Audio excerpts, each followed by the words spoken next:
नमस्कार दोस्तों, स्वागत है आप सबका एक नवीन ट्रैवल सीरीज़ में। और इस ट्रैवल सीरीज़ का नाम है जापान ट्रैवल सीरीज़। इस वक्त मैं हूँ माकतान इंटरनेशनल एयरपोर्ट सेबू फिलीपींस में, और यहाँ से मेरी फ़्लाइट है ओसाका जापान के लिए। अब आज के वीडियो में हम क्या कवर करेंगे, क्या वो सब इस वीडियो में आपको बता दूँ। कुछ पॉइंट्स हैं उसके बारे में। पहली बात तो है एयरलाइंस के बारे में हम बात करेंगे, क्योंकि ये मेरा फर्स्ट एक्सपीरियंस होने वाला है। और फ़्लाइट टिकट के बारे में बात करेंगे। तीसरी बात जो ट्रांज़िट है उसके प्रोसेस के बारे में हम बात करेंगे। और चौथा पॉइंट है ओसाका में जब मैं अराइवल होगा तो उधर का इमिग्रेशन और वो सब बातें इस वीडियो में होगी।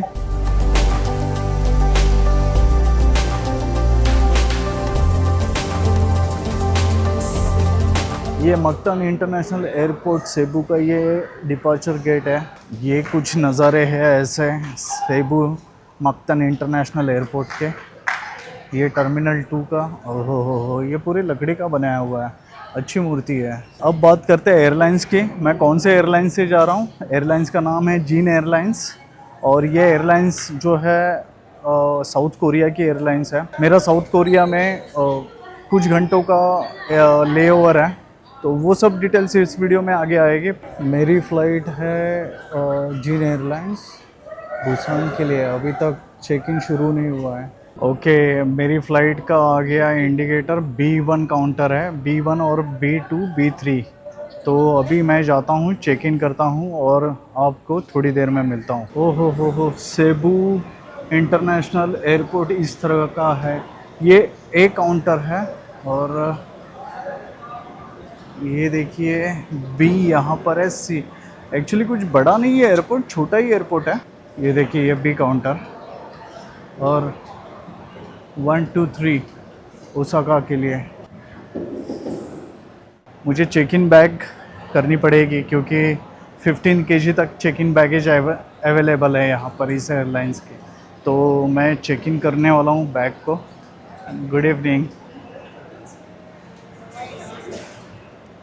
No. Hello, good evening. Welcome to the air. Going to Busan only? No, Osaka. Osaka? This is my ticket. Check in हो रहा है, और मैडम पासपोर्ट चेक कर रही है। टिकट मुझे बोर्डिंग पास मिलेगी। चेक इन बैग का वेट हुआ है 16.4। ये देखिए। For your seat, sir, what do you want? You want window or aisle? Yes I want window seat. ये देखिए सेबू इंटरनेशनल एयरपोर्ट के नज़ारे। काफ़ी छोटा एयरपोर्ट है। मुझे लगा कि थोड़ा बड़ा होगा, लेकिन बहुत ही छोटा एयरपोर्ट है। सामने मनी एक्सचेंज का काउंटर है। एयरपोर्ट छोटा है, लेकिन यहाँ पे जो रेस्टो बनाया है इन्होंने बहुत अच्छा बनाया है यार। चलो भाई, अभी गेट शुरू हो गया है।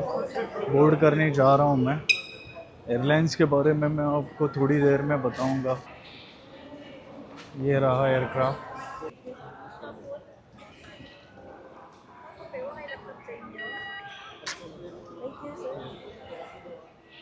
तो चलिए बोर्ड करने के लिए अभी।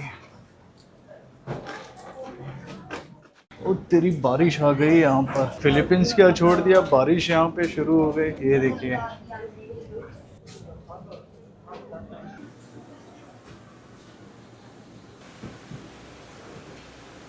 यार दोस्तों, ये बहुत ही छोटा एयरलाइन है, मतलब नैरो बॉडी एयरलाइन है। और इस एयरलाइन की सिटिंग अरेंजमेंट जो है वो 3x3 है। वेल, इस एयरलाइंस के अंदर कूलिंग अच्छी है, लेकिन सामने स्क्रीन नहीं है। आपको दिखाता हूँ। ये देखिए स्क्रीन नहीं है, और नीचे यहाँ पे ट्रे दिया हुआ है। इसमें सब गाइड हैं।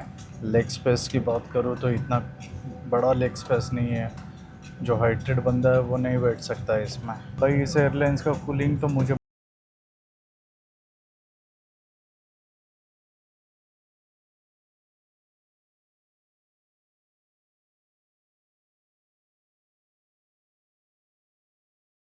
फ्रेंड्स, एयर होस्टेस ने मुझे उठाया क्योंकि मैं बहुत नींद में था, और अभी भी मेरे आंखों पे आप देखोगे तो नींद है।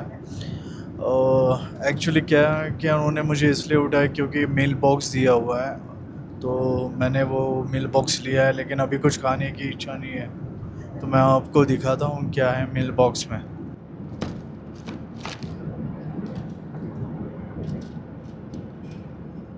इसके अंदर मफ़िन्स है, चॉकलेट है और एक कुछ है, बस यही सब दिया हुआ है। ठीक है।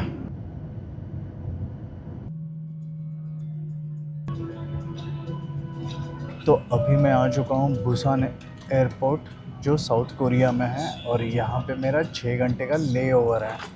इसके बाद मेरी सेकंड फ़्लाइट होगी सेम जीन एयर की, ओसाका जापान के लिए। तो अब 6 घंटा यहाँ पे हमें बिताना है। दोस्तों, बुसान कोरिया में आपका स्वागत है। अपने पैर लग गए बुसान पे, और एयरपोर्ट देखो क्या काफ़ी ज़बरदस्त है। सामने देखिए माउंटेन्स है, और माउंटेन्स के ऊपर पूरे बादल छाए हुए हैं। ये देखिए, मस्त है एयरपोर्ट। अगर आपका ट्रांसफ़र है तो ओके, दिस वन। एक चीज़ मुझे यहाँ पे अच्छी लगी कि है ना, इनका एयरलाइंस का स्टाफ, जैसे ही आप एयरक्राफ्ट से उतरते हो तो ये आपकी पर्ची लेके खड़ा रहता है, और वो देखता है कि आप का नाम इसमें है या नहीं है। अगर आपने बोला कि हाँ इसमें आपका नाम है, तो फिर वो ट्रांसफ़र आपको लेके जाएंगे, क्योंकि 6 घंटे का ले ओवर है जैसे मैंने कहा। और उन्होंने यहाँ पे ही चेक कर लिया है कि है ना, आपका वीज़ा, आपका नेक्स्ट बोर्डिंग पास, और आप कितने दिन रहने वाले हो, ये सब सवाल पूछ के वो भी आपको लेके जाएंगे ट्रांसफ़र की साइड पर। तो चलो, अच्छा सिस्टम है, मुझे अच्छा लगा ये।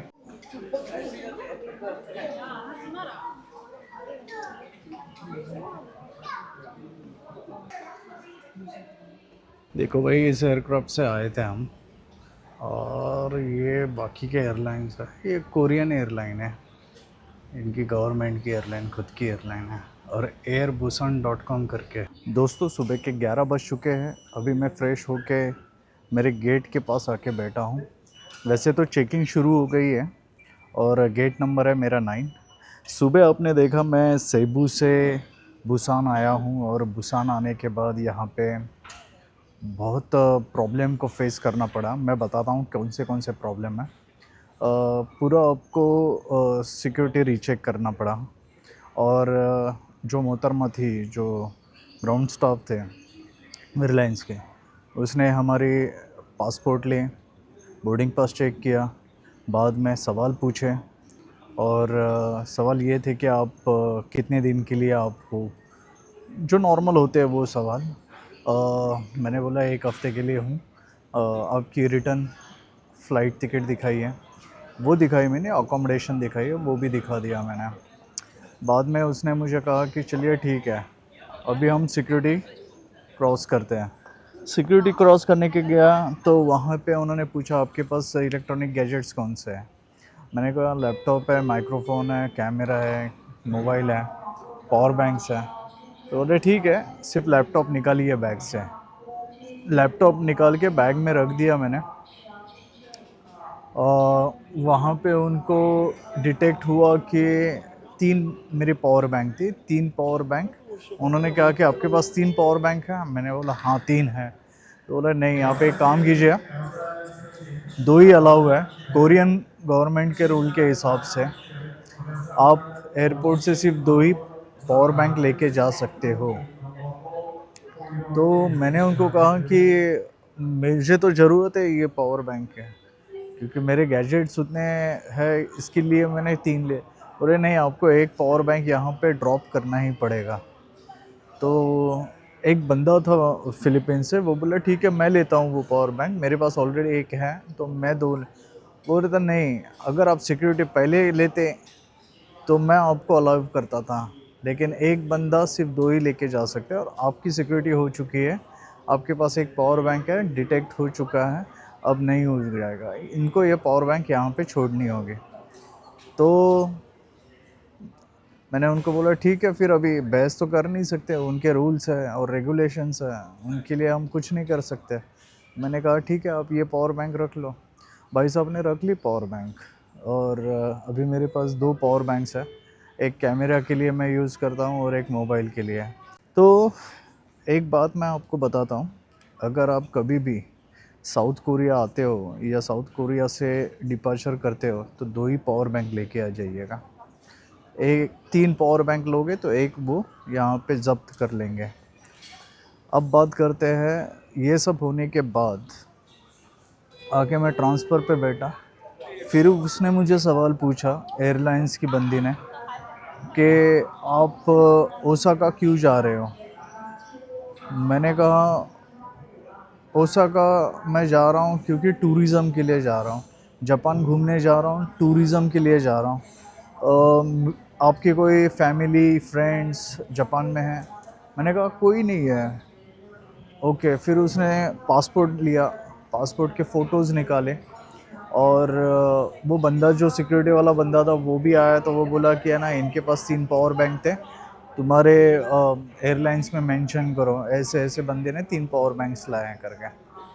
बंदी ने दोबारा पासपोर्ट लिया, मुझे कहा कि आप ये डिक्लेरेशन है इसके ऊपर साइन करो। तो मैंने डिक्लेरेशन पढ़ा तो उसमें लिखा हुआ था कि मैंने 3 पावर बैंक कैरी किए, उसमें से एक अभी मैं यहाँ पे छोड़ के जा रहा हूँ, इसमें मुझे कोई आपत्ति नहीं है, मैं अपने मन से दे रहा हूँ उनको। और उस डिक्लेरेशन पे साइन लेके वो बंदी चली गई, पासपोर्ट का फ़ोटो निकाल के चली गई। फिर बाद में आके मैं बैठा, फिर मेरे सब डिवाइसेस को मैंने चार्ज किया यहाँ पे, और ये सब चीज़ें होती है यहाँ पे। साउथ कोरिया में बहुत स्ट्रिक्ट है भाई। पावर बैंक 2 लेके आइए, दोबारा कहता हूँ मैं, 2 लेके आइएगा, 3 लेके आओगे तो 1 देना पड़ेगा इन लोगों को। एनीवेज़ यही बताना था, सिक्योरिटी रीचेक ऐसा हो रहा है हमारा। अब एयरलाइंस के बारे में बात करते हैं। देखिए, जीन एयरलाइंस से मैं फ़र्स्ट टाइम आया हूँ, सेबू से बुसान, ये मेरी फ़र्स्ट फ़्लाइट थी। अब नो डाउट सर्विस अच्छी है, आपको रिकॉर्डिंग अंदर करने देते नहीं है, कैसे कैसे रिकॉर्डिंग किया मुझे पता है। और कल मैं बहुत एग्जॉस्ट हो चुका था और मैं सो गया एयरक्राफ्ट के अंदर ही। जैसे एयरक्राफ्ट टेक ऑफ हुआ मैं सो गया। और 2 बार उस बंदी ने मुझे उठाया था कि उनका जो स्नैक्स है वो सर्व कर रहे थे। जो कैबिन क्रू थी उसने मुझे 2 बार उठाया, मैंने बोला नहीं चाहिए मुझे सोने दीजिए, तो चली गई। लेकिन एंड में जब मैं बुसान आने से आई गेस 1.5 घंटा पहले दोबारा उन्होंने सर्व किया, तो मुझे कहा कि है ना आपको चाहिए? मैंने बोला हाँ थोड़ा सा दे दो। फिर भी मैं नींद में ही था, उसने एक बॉक्स मेरे सामने रख दिया स्नैक्स का। और एयरलाइंस की बात करूँ तो अच्छी एयरलाइंस है यार, उसमें ना यूएसबी पोर्ट है ना कुछ है। जैसे कि फायरफ्लाई में तो बहुत अच्छी फैसिलिटीज़ थी, वो तो आपको स्नैक्स भी दे रहे थे, वो तो आपको यूएसबी पोर्ट वगैरह सब दे रहे थे। लेकिन जीन एयरलाइन में वो सब चीज़ें नहीं है। लेग स्पेस अच्छा है, लेकिन ज़्यादा जो बंदा हाइटेड रहेगा ना उसके लिए तो लेग स्पेस कम मिलेगी आपको।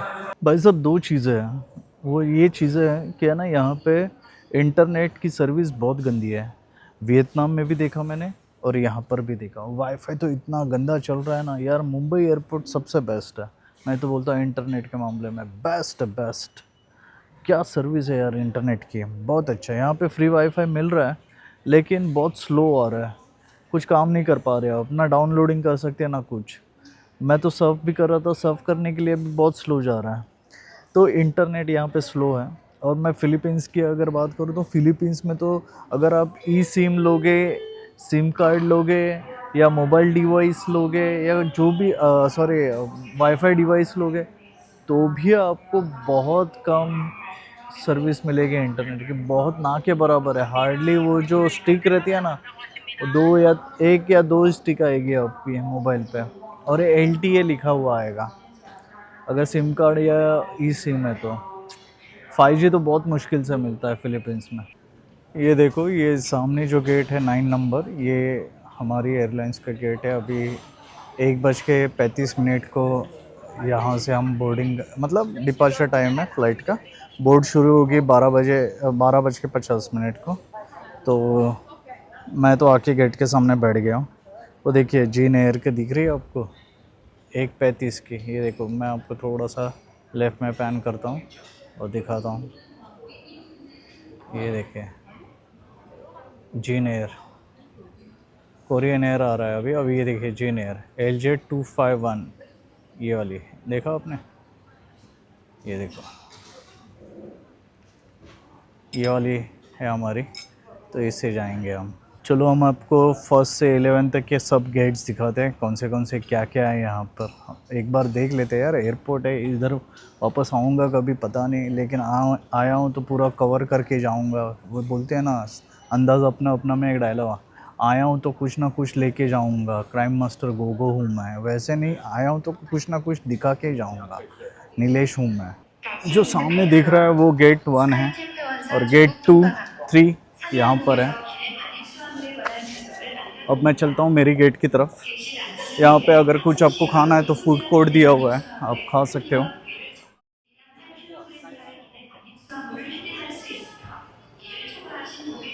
यहाँ पे फ्रूट्स की वेंडिंग मशीन है और ये करेंसी है साउथ कोरिया की, ये देखिए, इस करेंसी को वॉन कहते हैं। अब चलते हैं आगे, ये गेट नंबर 4 है।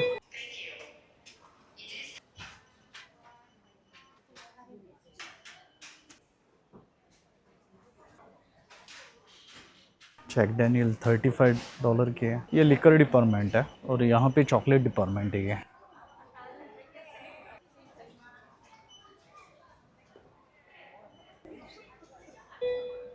ओह ये ड्यूटी फ्री एरिया है। काफ़ी बड़ा एयरपोर्ट है ये, काफ़ी बड़ा, मतलब 1 से लेके 12, 13 तक गेट्स है इसके।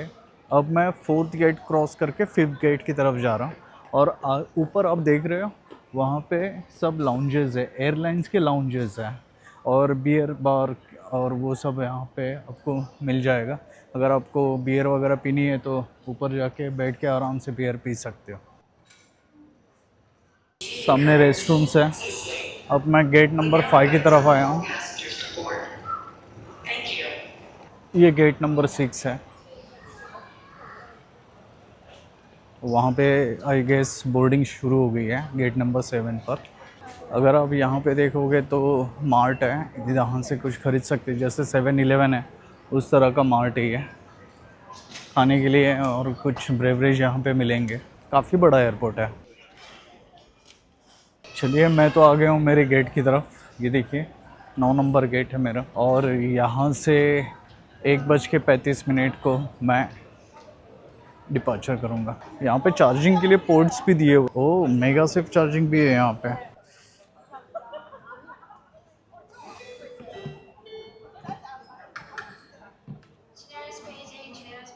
वाह, और सामने देखेंगे 10, 10A और 11, 12, 12A और 13 लेफ़्ट साइड में है। ऐसे गेट 13 तक है। बोर्डिंग अभी शुरू हो चुकी है और मैं सबसे लास्ट में जाऊंगा क्योंकि बहुत लाइन है, और मेरा नंबर जो है 36F सीट नंबर है। आई गेस आगे की सीट है ये, क्योंकि सुबह में जब कल मैं निकला था जेन एयर से तो मेरी 44A थी, मतलब मिडल में थी वो 44, तो 36 आगे की है। तो थोड़ी देर में चलता हूँ। ये देखिए 9 नंबर गेट, बोर्डिंग शुरू हो गया है। कितनी लाइन है यार, इतनी बड़ी लाइन है। इनकी सर्विस बहुत अच्छी है यार, जल्दी जल्दी कर देते हैं ये लोग। 여권이도 넣으시고 탑승권만 준비해 주세요.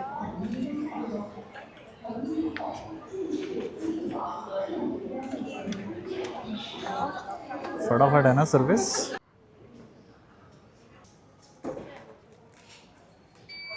Thank you. चलो भाई, एक्साइटेड हूँ मैं जापान के लिए, बोर्ड कर रहा हूँ। एक्साइटमेंट लेवल ज़्यादा है भाई। ये है कोरिया का जेजू एयर और ये है जीन एयर, हमारा एयरक्राफ्ट जो जापान लेके जाएगा हमें। यह है बोर्डिंग पास अपना जीन एयर का। ये भी नैरो बॉडी है। मेरी सीट नंबर है 36F। That one is mine. Yeah, that's it, right? Yeah. Oh, yeah, here. Wait I just want to keep my bag. Finally seat पे बैठा हूँ। एक्साइटमेंट लेवल बहुत ज़्यादा आ रही है और आंटी जी को होल्ड पे रखा था क्योंकि बैग ऊपर रखनी थी मुझे। एसी का ब्लोअर फास्ट किया है मैंने। तो चलते हैं जापान। airbusan.com का एयरक्राफ्ट सामने है, बहुत बड़ा है, बहुत बड़ा है, दिखाता हूँ आपको। वेल, बुसान टू ओसाका की जो जर्नी है ये 1 घंटा 5 मिनट की है।